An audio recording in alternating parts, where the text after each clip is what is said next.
ఒకసారి అనుపమ వీడియో అయితే చూడండి. చాలా బ్యూటిఫుల్ అయిన అమేజింగ్ అయితే వచ్చింది. ఇది మీరు ఎమోజీ అయితే అయినా చేసుకోవచ్చు, ఎలాగైనా చేసుకోవచ్చు. మన ప్రాజెక్ట్ లింక్ అయితే మన డిస్క్రిప్షన్లో ఇచ్చాను, అక్కడ వెళ్ళి చూసుకోండి. ఇంకోటి ఏంటంటే ఇక్కడ మ్యూట్లో పెడుతున్నాను, మధ్యలో అయితే మ్యూట్లో పెడుతున్నాను. ఇక్కడైతే ల్యాండ్ స్క్రీన్లో చూపిస్తాను, ఫుల్ స్క్రీన్ మన ఇన్స్టాగ్రామ్లో పెట్టాను, అక్కడ వెళ్ళి చూడండి. ఇప్పుడైతే ప్రాజెక్ట్ అయితే ఒకసారి డెమో అయితే చూడండి ఎలాగుందో. దాని తర్వాత మీకు లాస్ట్గా అయితే చెప్తాను మీరు ఎలా చేసుకోవాలనేది. నేను ట్యూటోరియల్ వీడియో అయితే పెట్టాను, ఇది చూడండి, మీరు లాస్ట్ వరకు చూడండి. గుండెలో అల్లారం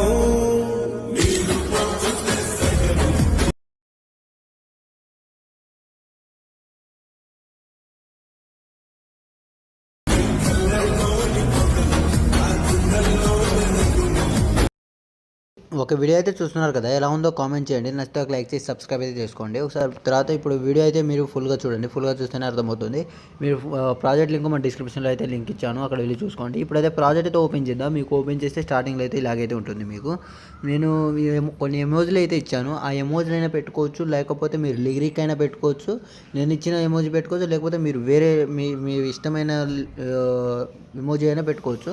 ఆ ఎమోజీ కావాలంటే నేను రెండు ప్రాజెక్టులు అయితే ఇచ్చాను, ఆ రెండు ప్రాజెక్టులు అయితే ఓపెన్ చేసుకోండి. మీరు ఫస్ట్ ప్రాజెక్ట్ ఏంటంటే మన ఫోటోలో ఒక ఎమోజీ ఉంటుంది, దాని తర్వాత మీకు ఓన్లీ ఎమోజీ ఉంటుంది. ఆ ఎమోజీ ఏం చేయాలంటే ఎమోజీ ఉన్న ప్రాజెక్ట్ అయితే ఓపెన్ చేసుకోండి.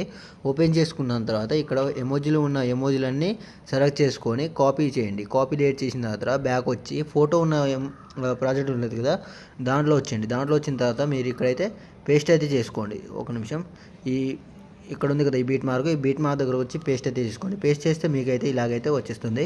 ఇలా వచ్చిన తర్వాత మీకు ఈ ఎమోజీ కాకుండా వేరే ఎమోజీ కావాలంటే మీరు బ్యాక్ వచ్చి పిక్సార్ట్ ఓపెన్ చేయండి. పిక్సార్ట్ ఓపెన్ చేస్తే మీకైతే ఇలాగైతే ఉంటుంది. పిక్సార్ట్ ఓపెన్ చేస్తే ఇలాగ ఉంటుంది. మీరు పిక్సార్ట్ బ్యాక్గ్రౌండ్ ఎరేజ్ అయితే పెట్టుకోండి, బ్యాక్గ్రౌండ్ ఎరేజ్ ఉన్నది అయితే పెట్టుకోండి ఇలాగైతే. దాని తర్వాత మీరు ఇక్కడ పైన స్టిక్కర్లోకి వెళ్ళి ఎమోజీ అని కొడితే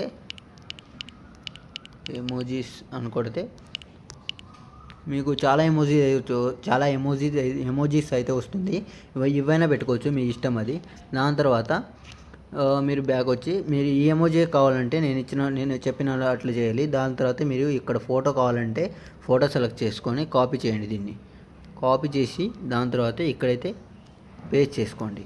పేస్ట్ చేసుకున్న తర్వాత మీకైతే ఇలాగైతే ఉంటుంది. దీన్ని కలర్ అండ్ ఫిల్లోకి వెళ్ళి మీ ఫోటోతో అయితే రీప్లేస్ అయితే పెట్టుకోండి.